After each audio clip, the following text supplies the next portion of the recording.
seperti apa sih indeks literasi ekonomi syariah pada tahun ini? Kita udah launching atau melaporkan indeks literasi ekonomi syariah di tahun ini dengan angka Assalamualaikum warahmatullahi wabarakatuh. Selamat datang di Podcast Eksyar, podcast ekonomi dan keuangan syariah. Selamat datang di Podcast Eksyar, podcast ekonomi dan keuangan syariah. Podcast Ekonomi dan Keuangan Syariah bersama Departemen Ekonomi dan Keuangan Syariah Bank Indonesia membahas berbagai isu menarik dan perkembangan terkait ekonomi dan keuangan syariah di Indonesia. Assalamualaikum warahmatullahi wabarakatuh. Selamat datang Sobat ISEF dalam acara podcast PODKS episode ke-8 Podcast Ekonomi dan Keuangan Syariah bersama Departemen Ekonomi dan Keuangan Syariah Bank Indonesia. Seperti biasa, podcast ini merupakan bagian dari Indonesia Syariah Economic Festival atau ISEF. Podcast ini merupakan media yang akan membahas terkait dengan perkembangan dan juga isu-isu menarik seputar ekonomi dan keuangan syariah di Indonesia. Dan pada kesempatan kali ini, kita bersama-sama akan membahas terkait dengan indeks literasi ekonomi syariah. Nah, mungkin beberapa sobat ISEF sudah mengetahui bahwa dalam acara penutupan ISEF tahun 2021 kemarin, tepatnya pada tanggal 30 Oktober 2021, Bapak Gubernur Bank Indonesia telah melaporkan indeks literasi ekonomi syariah. Nah, untuk membahas lebih dalam terkait dengan indeks literasi ekonomi syariah terbaru tersebut, bersama kita di sini sudah hadir dari Departemen Ekonomi dan Keuangan Syariah, Mbak Zalika Nasir, atau sering kita sebut panggil Mbak Cika. Assalamualaikum Mbak Cika. Waalaikumsalam Mas Ridwan. Alhamdulillah, terima kasih sudah berkenan hadir ya Mbak Cika. Terima kasih Mas Ridwan. Iya, alhamdulillah bisa ketemu lagi ya Mbak Cika. Alhamdulillah, senang banget bisa main ke sini. Iya, di sini enak ya Mbak Cika ya bisa ngobrol-ngobrol gitu ya. Seru Nah, banget. betul. Nah, kita pada kesempatan kali ini akan ngobrol lagi Mbak Cika terkait dengan indeks literasi ekonomi syariah yang baru saja kemarin dilaporkan dan disebutkan oleh Bapak Gubernur Bank Indonesia dalam acara penutupan ISEF 2021 gitu ya. Nah, mungkin untuk mengawali perbincangan kita terkait dengan indeks literasi ekonomi syariah ini, saya dan mungkin teman-teman ISEF ini mungkin perlu tahu terlebih dahulu sebetulnya apa sih dari definisi dari indeks literasi ekonomi syariah dan apa tujuan diadakannya survei untuk mencari indeks tersebut gitu Mbak Cika. Enggak? Oke, sebenarnya untuk definisi dari indeks literasi ekonomi syariah itu merupakan angka yang menunjukkan pengetahuan individu terkait nilai-nilai ekonomi dan keuangan syariah yang dimiliki, serta bagaimana ia memiliki keyakinan, keterampilan, dan juga bagaimana individu itu melihat masa depannya. Jadi dengan adanya komponen sikap masa depan itu kita bisa lihat nih perilaku ekonomi yang akan dilakukan oleh individu tersebut. Nah, ini semua komponen ini semua dilakukan untuk mencapai kesejahteraan nggak cuma di dunia dan juga di akhirat gitu ya definisi indeks literasi ekonomi syariah. Nah, tujuan dari kita melaksanakan survei literasi ekonomi syariah untuk mendapatkan indeks literasi ini untuk melihat sejauh mana indeks literasi yang dimiliki oleh masyarakat. Karena dengan kita mengetahui angka indeks literasi masyarakat, ini akan membantu kita dalam merumuskan kebijakan-kebijakan ke depan, utamanya terkait edukasi dan sosialisasi eksyar seperti itu, dengan harapan semakin tinggi indeks literasi yang dimiliki masyarakat, maka semakin tinggi pula penggunaan produk dan jasa halal. Seperti itu Mas Ridwan. Nah, yang pertama kali dilakukan itu indeks literasi ekonomi syariah secara nasional itu di tahun 2019 dengan angka 16,3%. Nah, angka ini gimana ya cara ngelihatnya? Sebenarnya cara melihatnya adalah dari 100 masyarakat Indonesia, 16 orang itu sudah mempraktikkan, faham dan mengetahui mengenai nilai-nilai ekonomi dan keuangan syariah. Seperti itu Mas Ridwan. Baik, Mbak Cika, ternyata sangat menarik ya bahwa ternyata dari indeks literasi ekonomi syariah tahun 2019 itu dari 100 orang ternyata ada 16 orang yang sudah mengetahui dan bahkan mempraktekkan gitu ya prinsip-prinsip di ekonomi syariah secara baik begitu ya. Nah, tadi juga Mbak Cika sempat menyampaikan bahwa ternyata ada komponen termasuk sikap terhadap masa depan tadi disampaikan di awal ya. Iya. Nah itu berarti salah satu komponen ya di antara beberapa komponen gitu ya. Nah kalau boleh tahu apa saja komponen yang membentuk dari indeks literasi ini Mbak Cika kalau boleh tahu? Iya, good point Mas Ridwan. Jadi, indeks literasi ekonomi syariah ini terdiri dari 6 komponen yang membentuknya. Yang pertama itu, aspek ekonomi syariah. Aspek ekonomi syariah ini untuk mengukur, pengetahuan atau pemahaman masyarakat terhadap, dasar ekonomi syariah itu sendiri. Lalu yang kedua ada aspek lembaga keuangan sosial syariah. Ini untuk mengukur pengetahuan lembaga pengelola dana sosial syariah, seperti yang kita ketahui ya, ada zakat, infak, sedekah, dan wakaf, seperti itu. Lalu aspek ketiga ada produk dan jasa halal. Di sini kita melihat pengetahuan dan juga pemahaman masyarakat mengenai produk dan jasa halal, yang tidak hanya sekedar label halal yang ada di produk, tapi juga apakah mengetahui mengenai kandungan yang ada gitu ya, kemasannya, proses pembuatannya. Jadi dilihat pengetahuan dan pemahamannya dari hulu ke hilir, itu dari sisi produk. Dari sisi jasa, kita melihat pemahaman para masyarakat ini apakah pengelolaan fasilitas sesuai dengan syariah seperti itu. Itu untuk dicakupan produk dan jasa halal. Selanjutnya ada aspek pengelolaan keuangan secara syariah. Di sini kita melihat nih, perilaku dalam mengelola keuangan syariah itu seperti apa? Apakah sudah dijalankan? Ya, beberapa poin ya, kayak tidak boros gitu ya, menghindari spekulasi, apakah melakukan perencanaan dengan baik, seperti itu. Selanjutnya dari aspek kemampuan numerik ekonomi syariah. Di sini kita melihat nih kemampuan melakukan perhitungan keuangan dengan memperhatikan prinsip syariah. Apakah masyarakat dapat melakukan perhitungan bagi hasil dengan baik, perhitungan angka zakat yang harus dikeluarkan, seperti itu ya. Selanjutnya yang terakhir itu aspek keenam, sikap terhadap masa depan. Ini dilihat sikapnya dalam menjalankan kehidupannya sehari-hari. Apakah berfokus pada jangka pendek, fokus pada jangka menengah, dan juga jangka panjang. Yang sebenarnya nanti akan juga mempengaruhi perilaku dan keputusan ekonomi yang dibuat dari masyarakat itu sendiri. Seperti itu Mas Ridwan. Baik. Iya, aku kalau mendengarnya sangat komprehensif ya Mbak Cika, seluruh komponen tersebut gitu ya. Betul. Bahkan sampai tadi sampai ke numeriknya ya, orang-orang tuh tahu nggak sih perhitungan zakat, wakaf atau hal-hal lain sejenisnya gitu yang terkait dengan ekonomi syariah gitu ya. Sangat detail, ya, bahkan untuk sikap mereka terhadap masa depan tadi ya, yang seperti juga disinggung di awal. Betul. Nah tadi kalau misalkan tadi kan melihat di tahun 2019 kemarin gitu, begitu ya 2019, itu yang mengetahui atau mungkin yang fasih atau mungkin mempraktekkan gitu ya ke 6 komponen tadi itu sekitar 16% begitu ya. Nah mungkin sisanya tadi itu apa ya? Itu mereka masuk ke kategori apa atau mungkin tingkatan apa?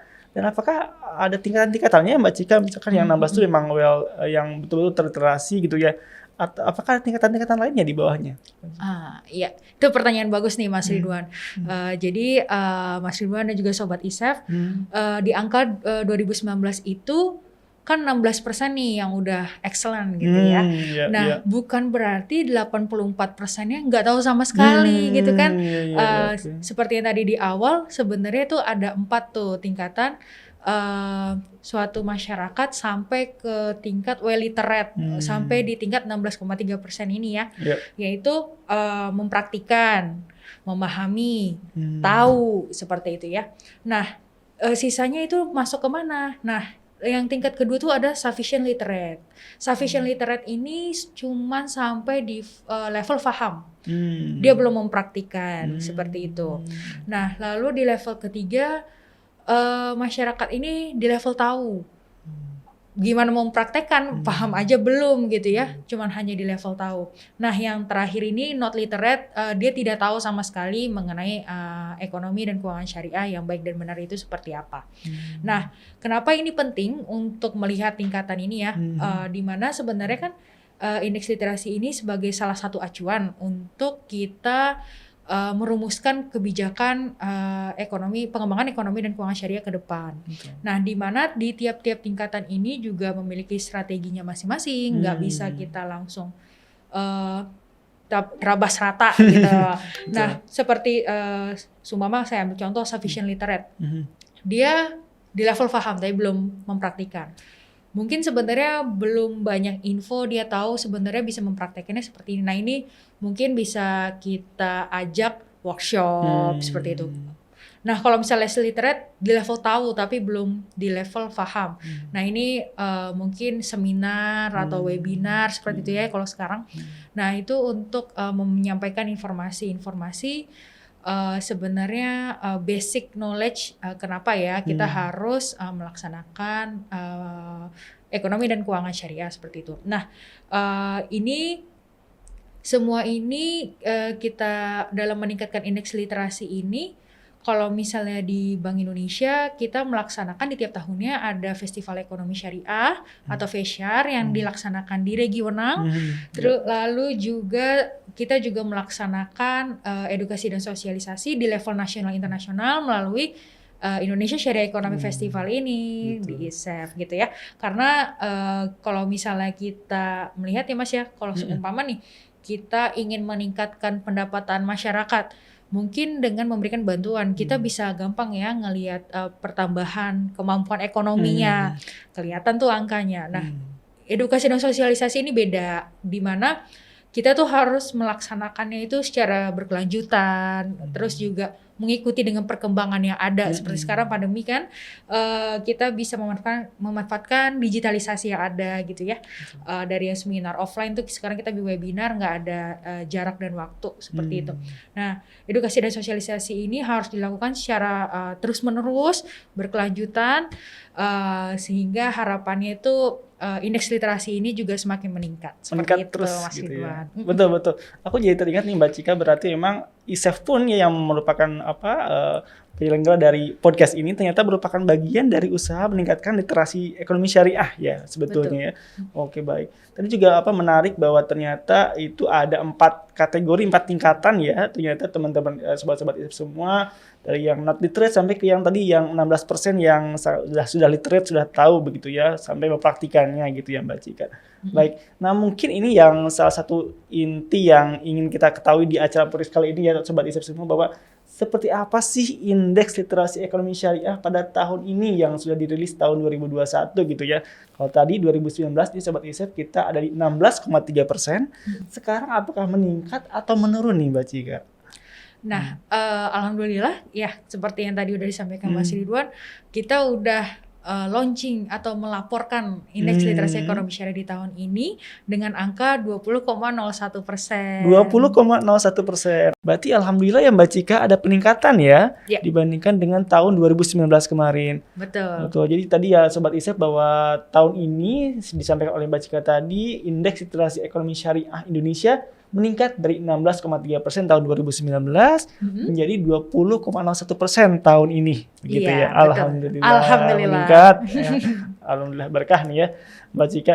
Namun ini Mbak Cika mungkin teman-teman juga Sobat ISEF di sini, saya pun gitu ya penasaran juga nih, karena ternyata di Indonesia ini tidak hanya di Bank Indonesia begitu ya yang menyelenggarakan survei literasi ekonomi syariah ini. Ada juga ternyata survei yang dilakukan oleh Otoritas Jasa Keuangan maupun Komite Nasional Ekonomi dan Keuangan Syariah atau KNEKS. Nah mungkin apa ya yang membedakan antara survei literasi tersebut dengan survei yang digunakan oleh OJK dan juga KNEKS nih Mbak Cika? Mangga silakan. Nah ya betul Mas Ridwan, mengenai indeks literasi syariah ini nggak hanya Bank Indonesia yang melaksanakan. Nah perbedaan ada beberapa poin-poin perbedaan. Yang pertama dari perspektif literasi itu sendiri. Bank Indonesia menggunakan perspektif literasi terhadap ekonomi syariah. Kalau dari OJK itu perspektif literasi terhadap produk-produk keuangan syariah. Kan seperti kita ketahui ya, OJK itu merupakan regulator keuangan syariah baik bank dan non-bank. Jadi dari OJK memerlukan data indeks literasi masyarakat terhadap produk-produk keuangan syariah itu sendiri.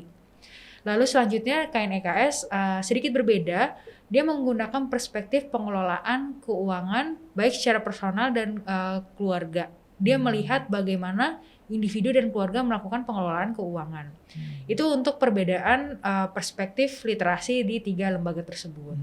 Selanjutnya dari area survei. Nah, ini yang kita obrolin literasi ya di 2019 ya Mas, antara BI, OJK dan KNEKS. Nah, di BI ini dilakukan di 13 provinsi yang sudah meliputi 80% penduduk muslim yang ada di Indonesia. Kalau di OJK dilaksanakan di 34 provinsi, sedangkan dari KNEKS dilakukan di 3 provinsi. Yang subprovinsi pertama adalah provinsi yang paling tinggi tingkat literasinya. Lalu provinsi yang paling menengah tingkat literasinya, selanjutnya adalah provinsi yang paling rendah tingkat literasinya. Nah, pemilihan provinsi ini berdasarkan survei literasi OJK di 2016, itu dari KNEKS. Selanjutnya dari sisi aspek dimensi pengukuran. Kalau Bank Indonesia itu ada 6 dimensi pengukuran ya, tadi sudah disampaikan. Kalau dari OJK ada 5 dimensi pengukuran yang sebenarnya juga dimiliki nih di Bank Indonesia, yaitu mengenai pengetahuan, keterampilan, keyakinan, sikap, dan juga perilaku pengelolaan keuangan. KNEKS seperti yang sudah disampaikan di awal itu kan mengenai pengelolaan keuangan.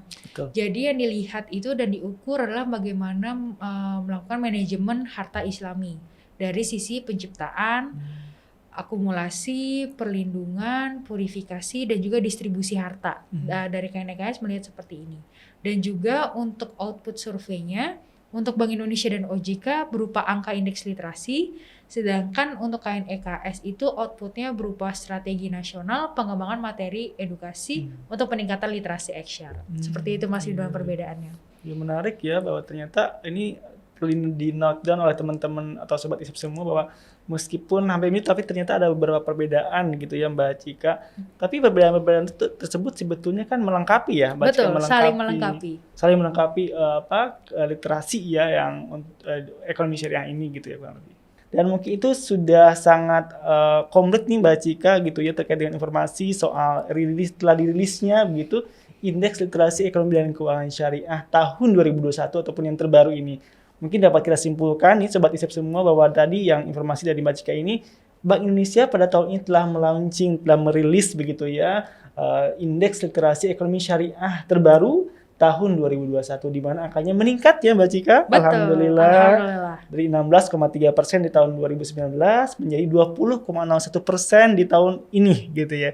Alhamdulillah. Itu artinya dari 100 orang, ada 20 orang yang mengerti hingga mengaplikasikan gitu ya praktik-praktik terkait dengan ekonomi syariah. Alhamdulillah. Baik.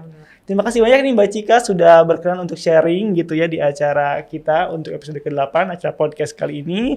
Mudah-mudahan dengan adanya tadi indeks literasi terbaru ini bisa membantu Mbak Cika dan teman-teman di Bank Indonesia untuk merumuskan kebijakan Exshare yang lebih baik ke depannya. Terima kasih Mbak Cika. Terima kasih Mas Ridwan udah diundang. Ya. Baik, Sobat ISEP semua, demikian tadi episode podcast ke-8 bersama Mbak Cika. Jangan lupa untuk terus mengikuti episode podcast selanjutnya bersama Departemen Ekonomi dan Keuangan Syariah Bank Indonesia. Jangan lupa juga untuk terus mengikuti berbagai update informasi terkait dengan perkembangan ekonomi dan keuangan syariah melalui media sosial Indonesia Syariah Economic Festival atau ISEF. Assalamualaikum warahmatullahi wabarakatuh. Podcast Ekonomi dan Keuangan Syariah. Podcast Ekonomi dan Keuangan Syariah. Demikian tadi podcast Ekonomi dan Keuangan Syariah episode kali ini. Nantikan episode podcast Ekonomi dan Keuangan Syariah selanjutnya bersama Departemen Ekonomi dan Keuangan Syariah Bank Indonesia.